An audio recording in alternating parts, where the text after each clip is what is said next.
Good afternoon and welcome to SportWorks Talks. My name's Christian Page and it is an absolute pleasure to have with me this afternoon Alberto Agra. Good afternoon, good evening, Alberto. Hi, good afternoon, Christian. Thank you for having me. Look, it's a real pleasure to have you on the program this afternoon. It's been great chatting with you before we've joined on. First of all, I want to say welcome to you and also welcome to everybody who's been able to join us this afternoon for this presentation, for this talk. And we see that you're from all around the world. Wonderful to see, and wonderful to see many of our friends from the Philippines. Yes, I stayed them. Very good of you, because it's a little bit later in the Philippines. It's 11 p.m., right? 11 p.m., so past our bedtime. Look, well, we really appreciate you staying up and joining us for this presentation today. And for those of you who are just joining us or may have not joined the SportWorks Talks, the presentation is really simple. We have a talk by from Alberto this afternoon, runs for about 20-25 minutes, and then we open up to question and answers. So really important, we really encourage you, if you've got questions, please just pop them in the chat, and we'll do our best to get to as many of them as possible. And we really like to have the engagement. So if you've got any questions, please just drop them in there. And for now, I'm going to hand over to Alberto and have a great presentation. Thank you, Christian.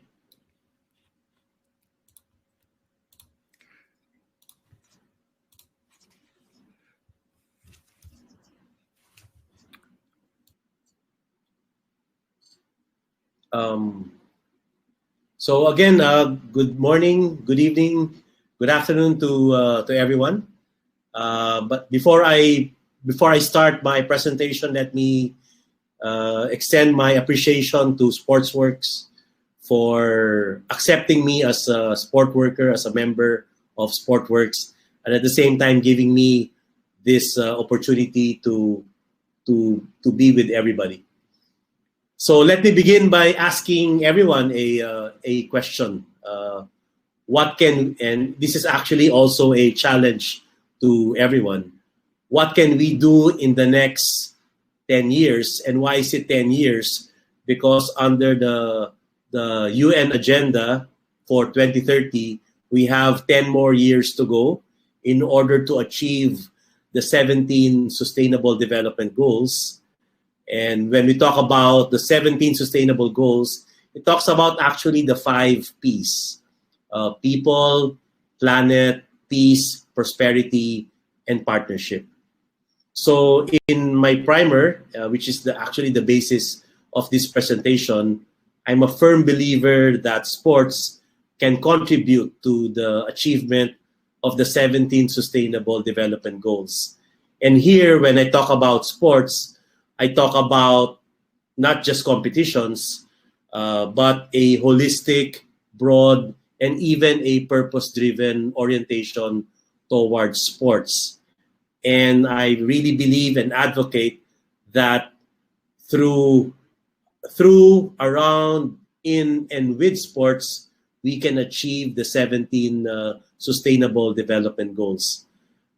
In walking the talk with you, I will be sharing experiences and examples which are local from the Philippines, and I'd like to thank the National Sports Associations, the Philippine Sports Commission, the foundations, and the athletes for sharing with me their experiences and their photos. Most of my examples are recent, meaning they happened during this pandemic, and at the same time, some of my examples are taken from experiences, because as you all know, the country is reeling from 3 typhoons. So for every Sustainable Development Goal that I will discuss, I will cite some proposed ways by which this SDG can be achieved. So just an introduction about the advocate. I call myself a sports for all advocate. This is the context by which I'm sharing this this walk the talk, sharing of experiences. My current roles in the broad perspective of sports law and governance in general, and for sports, because as you see, I'm involved actually in four sports: obstacle sports, parkour, jump rope, and recently I'm back to my varsity sport, which is javelin. I'm an active athlete competitor for my age group on obstacle course racing and javelin throwing. So it is through these roles that I currently have. These roles allow me to have a meaningful engagement in building better humans and building better communities in, through, with, and around sports. But before I tackle the first sustainable development goal, let me share a happy moment. Last year, and I believe some of our national athletes are with us tonight. Last year, for the very first time, obstacle sports became part of the Southeast Asian Games. And the Southeast Asian Games is an event rather, which is recognized by the International Olympic Committee. And proudly so, we were able to bring home 6 of the 6 gold medals for obstacle sports. This is a dream come true for my federation, for the coaches, and most especially our athletes. And we plan to win more in future events on obstacle sports. But here I pose some questions. Are the medals the be-all of sports? What is the role of sports in sustainability and development? Is there a connect between sports and the planet, the people, peace, partnership, and prosperity? And last week, as I told Christian earlier on, I drew inspiration from the movie Invictus. It was about former South African President Nelson Mandela, wherein he said then, and I hope all of us believe in this, in his statements, wherein sport has the power to change the world. It has the power to inspire. It has the power to unite. So this is the challenge, and this is the question which is before us today. So let me now discuss the first SDG. It talks about no poverty. And there are 2, and I'm offering 2 proposals or ways by which no poverty or eradication of poverty, to eradicate poverty. One is to develop sports programs and initiatives with social business. And here I have an example from the Muay Thai Association here in the Philippines, wherein they undertook a livelihood project by selling t-shirts. Of the shirts will go to the national team, or giving out sports equipment. The Philippine Olympic Committee gave out, together with and our federation, we gave out bicycles to the national team, to our national athletes.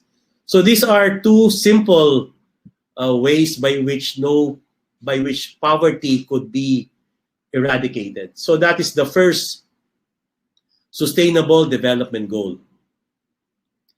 The second would be no to hunger, zero hunger. And here I offer 2 ways by which zero hunger could be achieved. One would be possibly earmarking the proceeds of a race, of an event, for underserved communities. If you look to the lower right of your screen, when the federation, when we launched our first obstacle event 4 years ago, the proceeds of that event went to a government hospital here in the Philippines for underprivileged children. And if you look to the left of your slide, here, our obstacle sports athletes, using their physique, their sports, and people skills, they help in the relief, calamity relief activities. Again, as I earlier mentioned, we are reeling from 3 typhoons. So here you see some of our athletes carrying relief goods and playing with the children who belong to communities who are devastated by the typhoon. So this is Sustainable Development Goal number 2. And the third one would be about good health and well-being. Not for one person, not for one sport, not for one athlete, but for everybody. Here, what we are trying to push would be to promote sports for all, for everybody, without discrimination. And another way by which this third Sustainable Development Goal can be achieved would be to diversify sports opportunities. Hence, these examples. Our rugby association here in the Philippines, they have this Pass It Back initiative wherein life skills are taught to children.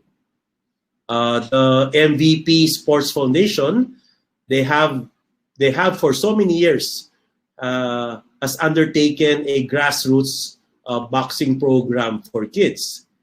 And for us in obstacle sports, we advocate obstacle sports for all everywhere, and this would include our para athletes as one of the sectors of obstacle sports. So again, these are 2 ways by which good health and well-being could be achieved. The fourth Sustainable Development Goal will be about quality education. And how do we achieve this? One would be to introduce traditional and alternative sports in the physical education curriculum. Here, the Philippine Jump Rope Association, which is a newly formed national sports association here in the Philippines, they have this program together with the Department of Education and Milo to give out and to train students to do jump rope.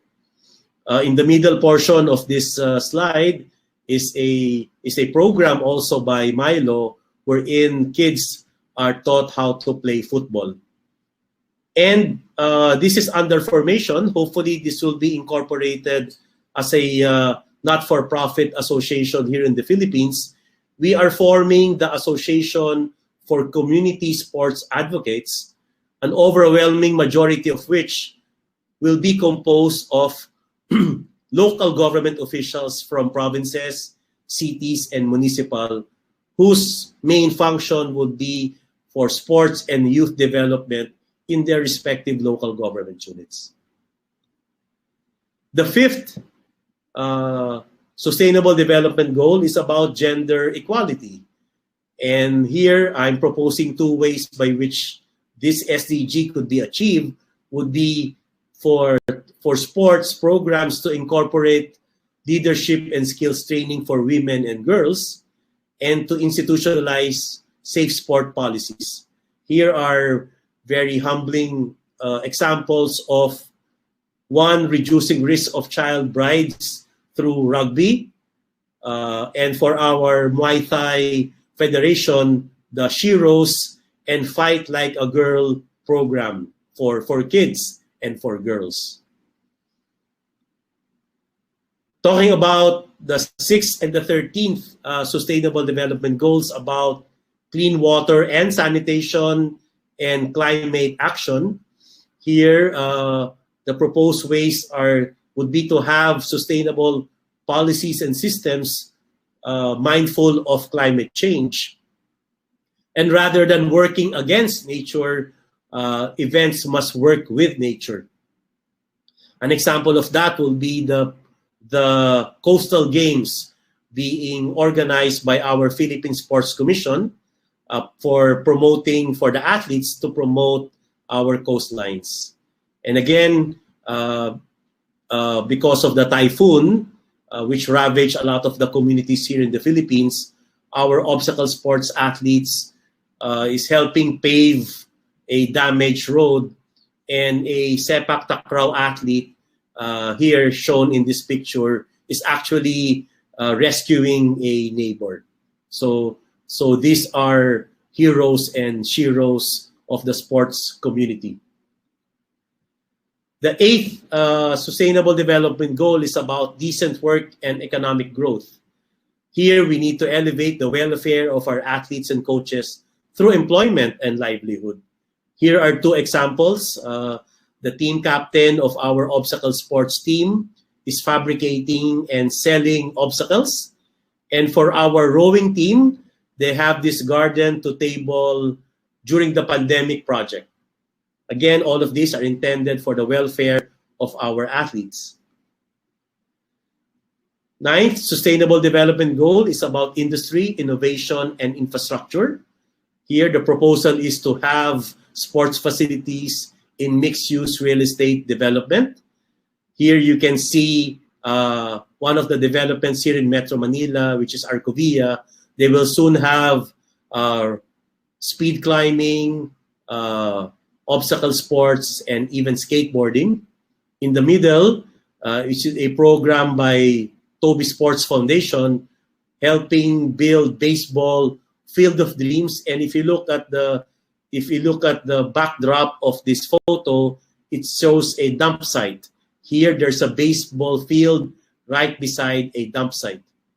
And our Philippine Sports Commission has allowed its sports complex to be used as a COVID-19 center.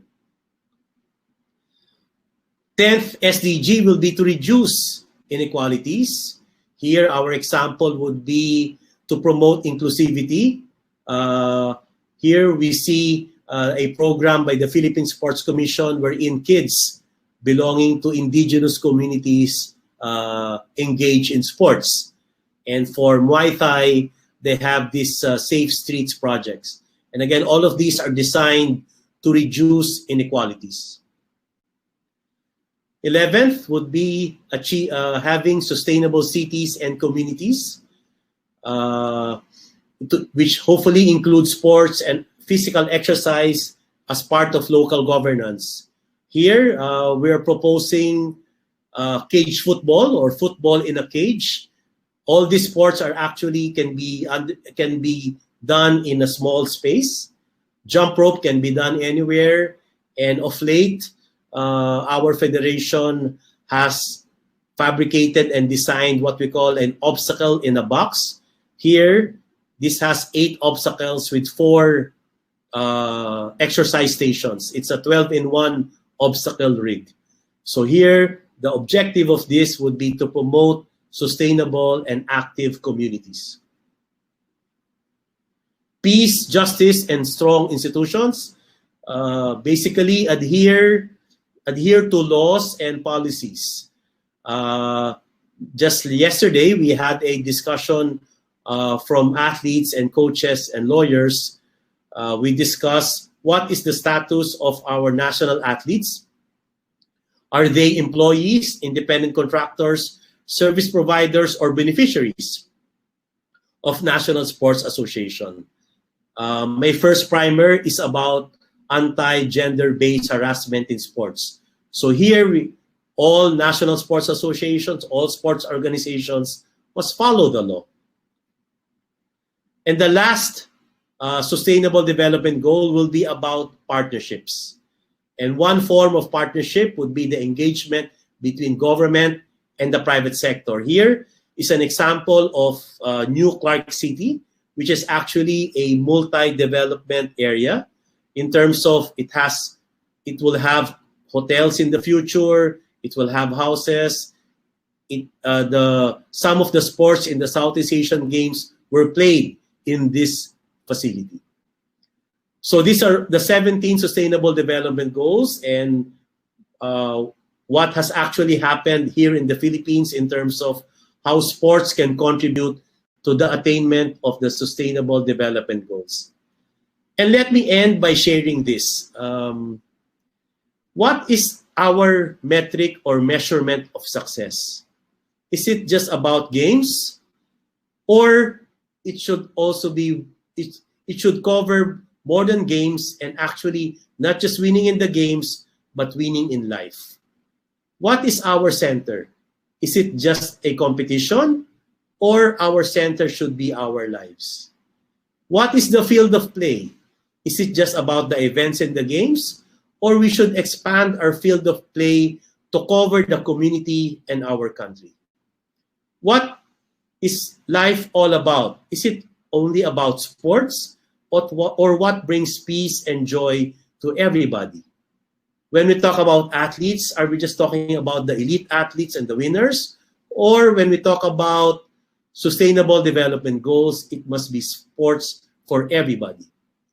What is our value driver? Is it winning at all costs, medal as the be-all, or we should also savor the journey, the learning, the experience? What is our legacy? Is it all about ourselves, or is it about our families, communities, and our countries? What is the function of sports? Standing on the podium, or much more than that? And what I'm offering would be how to achieve the 17 Sustainable Development Goals through sports. What should be the form of our training? Is it just to train for a particular event, or to have life skills, grit, leadership, and to have people skills? What is our orientation towards the Olympics? Is it just being an Olympian and the Olympic Games, or what I call becoming Olympissimists? Because for me, the definition and the core value of Olympism is building better humans, impacting the lives of others, and building better communities, not just becoming better athletes. And lastly, it's not all about transactions or specific games. Our leadership should transcend specific games and transactions to cover being servants of our athletes and to transform and effect change. So let me challenge everyone before we open the floor for your questions. Let us please walk together to build better humans, build better communities, and to become Olympissimists. So that ends my presentation. Thank you, Christian. Thank you to everyone for listening in. I hope, even to a small degree, I was able to give everyone a wake-up call in terms of expanding one's orientation towards sports. Absolutely. Wonderful presentation. And as you said, a wake-up call. And I think that sums it up really well in terms of, and reminding us all of how important to focus on these really well-crafted 17 goals. There's been some smart people around the table who put these together. And I feel as a guidance for all of us, and the way you've been able to demonstrate, the action that you've been able to put in place in the Philippines is a great testament to that. So I think it's thank you for the presentation. Yeah, and again, the challenge is really working together, Christian. It cannot be done by one person or one sport or one community. No, and I loved your closing slide with the key points and the key questions, because sport is for all. We consume a lot of sport. When we look at elite sport, when we consume the Olympics, we have this relationship with these amazing events, which are truly inspiring, where we have this opportunity to focus on the sport and focus on the athletes and to see this. But in day-to-day, it is such a key part to the health of communities. And they've proven that with so many brilliant studies. And the UN and many organizations, many governments have done lots of great studies in it. So I don't think there's anything new where we're telling people, but I think having this focus, as you've said and highlighted, is so important for all of us. So for the planet. And it can be done. Absolutely. I'm with you on this one. And I loved, I'm going to struggle to say it, Olympismist. But I love Olympism. I often say that, I've been very fortunate to be involved in the games and working with major events, but actually the spirit of it and the core values are what keep bringing me back. And I think this is again a great reminder to not just focus on the Olympics, but actually as an event. It's wonderful, but actually Olympism is I'm going to work on that. I'm going to struggle today. Thanks for that one, Al. You can do it, Christian. I will. So there's some great questions coming through in the chat, and thank you again for all of you for joining us. And yes, lots of echoed comments here. Great presentation. A really good example to follow there from Dan. Agree from Nathaniel. So I got a question here from Michelle. Great presentation. The SDG are broad and allow many actions to be taken to accomplish each of them. How can local sports organizations do to identify opportunities that are coherent and relevant to their needs? Yeah, it's a good question. Thanks, Michelle. By the way, we have 17 handles to work from, corresponding to the 17 Sustainable Development Goals. My challenge is maybe to pick your top 3, and let's say from those top 3, come out with a work plan or a roadmap to achieve those top 3. So again, for me, I believe in prioritization. Yep. And we're here for the long haul. The 17 Sustainable Development Goals will go beyond 2030. They will forever be there for as long as we have not achieved true sustainable development. So again, actually the examples which I shared are really not complicated. They're fairly straightforward. And this is not the first time that this happened. Again, I suppose the challenge is to really document initiatives so that people can learn from best practices and even bad practices in terms of how to address the challenge. Yeah, I think the way you've been able to share the 17 examples has been wonderful. But I agree with you in the sense that, focusing in, picking the top 3 which you can achieve. That's like any goal setting. You've got to chip them away and tick them off. So that's a great piece of advice you offer. And by the way, one more thing, Christian, addressing this would also be cultural. As we all know, there's no one size fits all in terms of culture. And we must be respectful as well of the culture, of the values of a particular community, of a particular country. Yeah, it's, as you said, highlighting the needs, and you've identified, as a nation have been unfortunately hit by recent the typhoons. However, you've been able to implement processes and utilization of the skills and availability of the athletes and different programs to support those goals, but also the supporting the community, which I think is a really great examples.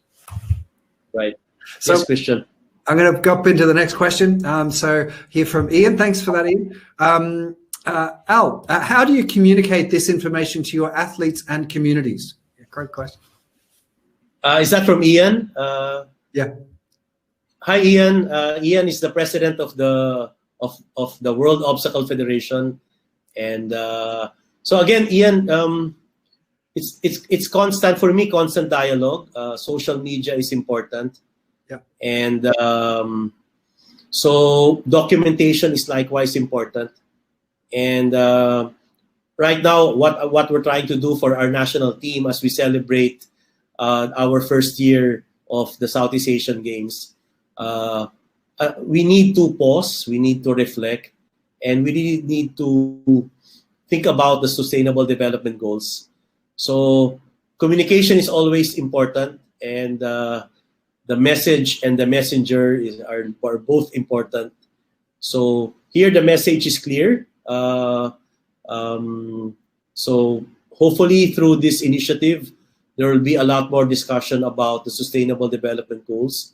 Hopefully the other sports organizations in other countries will do the same data gathering in terms of what they have done in terms of bridging the gaps between what is and what should be in terms of sustainability and development. So, but again, Ian is much more experienced in terms of communication than yours truly.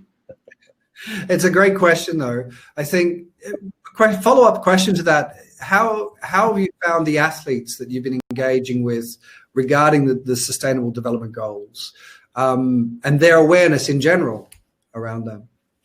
For me, like any other disruptive concept, we talked about disruptive but productive. Yes. For me, it's a constant learning, unlearning, and relearning. Much of this can be dismissed for being so basic and so obvious. But some of us will have to go through some unlearning, and hopefully through the process we learn. And the first step would be to accept that we need others to walk the talk in terms of these development goals. Yeah, I was impressed to see the athletes, supporting the typhoon efforts. As you said, obstacle course races, there's nothing more challenging than dealing with floodwaters and and being in extreme environments. I grew up in countryside Australia, and we deal with floods often. So it's by the way, Christian, let me take my hat off to these athletes, because when they went to these communities, they were not forced or prodded or convinced by any national sports official, not even me. It was their own initiative. Brilliant. And they just told me about it after the fact. Yeah. And for me, that is more laudable. Absolutely. It's their own initiative. They own the initiative. And I'm just broadcasting to the world the achievements of the athletes, which makes me, as their father, very, very proud. Yeah, absolutely. That's wonderful. Great example. And thanks for the question, Ian. It's a good point. It's in terms of how do we get into these communities and how do we communicate. It's a challenge, but the communication is key, which in most things actually in life. By the way, Christian, let me just say, earlier I said that we're forming this association of community sports advocates. So that's one way of relaying messages. Hopefully to have a lot of sports advocates who believe in this cause, so that the initiatives would be centralized and at the same time decentralized. No, good point. So I've got another question here from Gustavo. So what do you think are the main challenges to put those goals into practice? Are we still trying to convince stakeholders of the importance of those goals, or do we already have leaders and organizations that are aware of that and that we are already ready for action? Thanks for the question. I sincerely believe that for national sports associations, which is a pillar in sports, it will not be very difficult for them to be convinced. And in fact, I firmly believe that they are doing this already. I've cited a lot of examples from Muay Thai, Sepak Takraw, rowing, and rugby. And thank you to these national sports associations for contributing to these slides. Again, even prior to the development, I suppose, of these 17 SDGs, they've been doing their people-centered initiatives. So again, because that's the bottom line, even if you don't have the 17 SDGs, all you have to do is love thy neighbor, be a responsible citizen, and everything will follow from that. Yeah, that's great. So it feels like we are ready for action. And you're right, there has been lots of great initiatives driven and utilizing sport to fulfill that. So thanks for the question, Gustavo. That's great. Question here from Zahid. Thanks for the question, Zahid. Is there a way we can access that information offline about the 17 sustainable goals? Yes. By the way, there are guidelines by which you can download the one in my slides. So again, I just got the icons of the SDGs in the internet, and this is available. And by the way, there are a lot of reading materials produced by the UN about sports and the SDGs. And but the challenge is to localize it, and that was the challenge which I'm addressing in terms of gathering the information here in the Philippines. So maybe that can be done in all the countries, and let's collate all the information, and we will be amazed in terms of people have been doing this. Yeah, and it's a great question you asked, Sahid. There is some fantastic information on the Sustainable Development Goals website. There's also organizations, GEIS, which is the Global Association of International Sport Federations, which has a sustainability website. So there's a lot of work and a lot of available information. We will ensure that we put some links that we've put together for this presentation for you to share afterwards. That'll be available in the links on the platform on SportWorker.com. So we'll send you some links after the show, no problem at all. But thank you for asking. It's a great question. So there's another question here from Vishnu. Hello, hope things are well at your end. Very well, thank you. Cold in Lausanne. Can you please elaborate on your 11 point, how exactly it works, sustainability? 11 point. The 11th point? I'm going to jump in and go. Is that the infrastructure? Let me jump in the presentation. We can jump in there. Yeah. I'm sorry, I didn't memorize all the 17, Can you help me out there, Christian? Yeah, no worries. I'm just going to pull that up for you. I'm just going to flick back to the number 11. There we go. Sustainable communities? Yes. Okay. By the way, this is actually an initiative of my federation together with the Jump Rope Federation. So we have here in the Philippines created the cage for cage football, and obviously jump rope is very readily available. And here we're now fabricating obstacles in a box, and hopefully here in the Philippines we will have maybe 10 of these very soon. And I have received a lot of inquiries from our friends and colleagues in Asia and elsewhere on how to import this obstacle in a box. By the way, we have a kids version of this obstacle in a box. This one, for the adult version, it's 12-in-1. For our kids version, it is 16-in-1. 12 obstacles with 4 exercise stations. I draw inspiration every time I watch series in Netflix. If you see the parks, there are a lot of exercise stations in parks. Here, we've incorporated the exercise stations in obstacles, again, to promote obstacle sports. Fantastic. So, by the way, another information, Christian, would be, have you heard of the Global Active City? It's an initiative, it's GAC.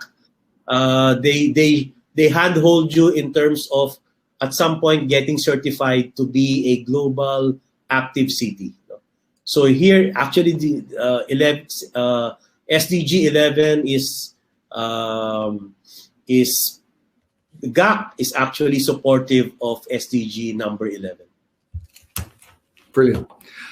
I love the box idea. I think that's taking it straight into the communities and making it accessible. And I think, and it's just 10 feet by 10 feet. Very cool. I just had another thought as well. Back to the question there by Zahid about the information online. There's also for organizations, it's an important element of the SDGs around B Corp. Again, I'll put that into the links. But it's not just about how sport can do this, but it's also how organizations can facilitate and participate as contributors and participants in delivering the Sustainable Development Goals. So I just remember that note come through. So just want to drop it in. So thanks for that question as well, Vishnu. And I'm glad we were able to drop back into the slides. There's another question here from Daya.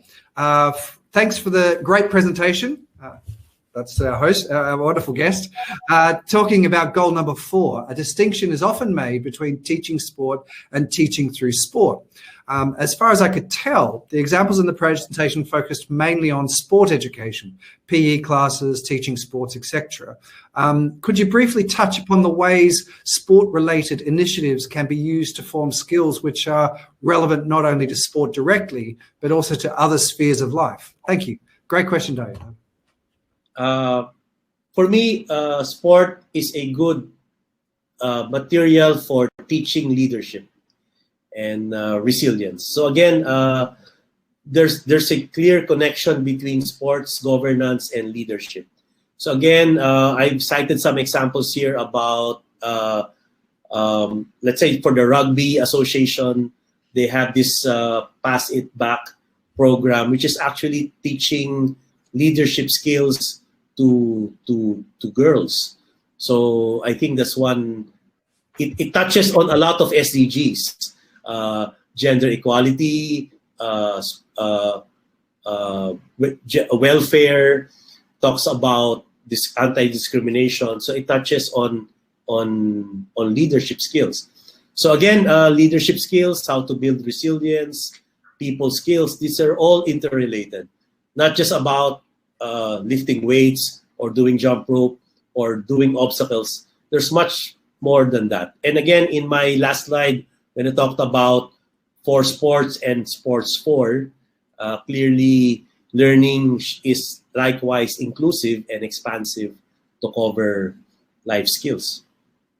Yeah, I think one of the great references is around, we talked about this earlier, about how sport brings people together in a community. And that in itself is a skill. We're faced with many challenges, and the pandemic has certainly, forced us all into isolation. And I think sport will be a great way that we can reconnect and rebuild the communities as well. I think it's going to be necessary. So please join a lot of these virtual races. So that brings together a lot of people all over the world in one platform. Absolutely. We've had that experience recently, and it's the work that the obstacle course are doing as well. So, please stay tuned to that. So thank you for that question, Daya. Got time for a couple more. Thank you for all the questions. They've been really great. Question here from David. What is the number one thing you can suggest to athletes stuck inside during the pandemic for them to set the stage in their own journey to achieve these goals? That's a great question, David. One, for me, read. Here for me, I've been reading. So I'm talking the walk and walking the talk. So for those for us who are locked in, reading, buy some sports equipment, attend webinars of sports work. Thank you. And thank you and again, be a member of SportWorks, which I am, and the Federation. Because again, for me, learning, listening in is a good process by which you learn, unlearn, and relearn. So, and by the way, please move. There are a lot of exercises that can be done even without any use of weights. So one must be active. And please also pay attention to your mental health. That's a very, very important subject matter that has to be discussed. Yeah. I think, I've listened to some great podcasts and had some great discussions with people about the importance of moving and just to keep moving, keeping active. And it is about 20 minutes a day. It doesn't have to be a lot to keep the mental health. I think we've all suffered with something that none of us in our lifetime have necessarily experienced to this level. So it's a point you make, good point you make. By the way, let me share this information. The World Health Organization came out with a study of the world's laziest teenagers. And I'm not proud of this fact, but the Philippines is number 2. Okay. And for me, that is a wake-up call. Yeah. I'm not happy with being number 2, being in the podium in that particular regard. So this is actually a challenge for all of us in the Philippines. We don't want to be number 2 in terms of the world's laziest. and we're close to being number one in that study. So again, one of the reasons why I'm promoting the SDGs is to have an active lifestyle. We cannot become better humans if we're inactive. No. If we're fence sitters, that is not the. We cannot sit idly by and watch the world without us participating in. Absolutely.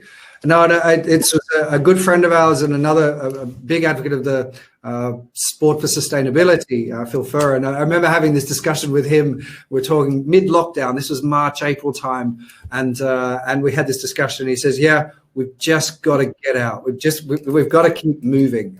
That was his message, just keep moving. So I remember we did some SportWorks Fit back then. And we were all locked in and we were doing canned food workouts. And I think, it is as simple as just doing that 20 minutes a day.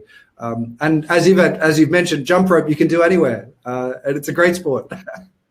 Or push-ups, sit-ups. There are a lot of videos now in YouTube about movement, about sports. So, there's a lot of great information. Look, we've come to time. We've run a little bit over. We said we would be 20 minutes, around 40 minutes, but we're only for 45. So I just want to say, first of all, thank you so much, Al. It's been absolute pleasure having you on SportWorks Talks. Really great information. Really just, as you say, walk the talk, simple examples, and wonderful sharing the experiences of what's going on in the Philippines. Thank you for that. And again, I'm proud to be a Filipino. Let me just say that. I'm proud to be part of obstacle sports, parkour, jump rope. And I'm also very proud to be a sport worker. And I hope to visit Lausanne very soon. Oh, look, we look forward to hosting you here with us. And we'll go for a run or something along with Yes, of course, in Lausanne. Perfect. And so for all of you who were able to join us, thank you so much for your questions. Really great questions and really great engagement. So thanks so much. It makes what these talks are all about, to share and inspire and to go out there and do great work in sport. So again, thank you from all of us for joining today, and especially our guest, Al. So wishing you all the best, and we'll stay safe, and we'll see you again soon. And stay fit. Thank you, everyone. Bye for now.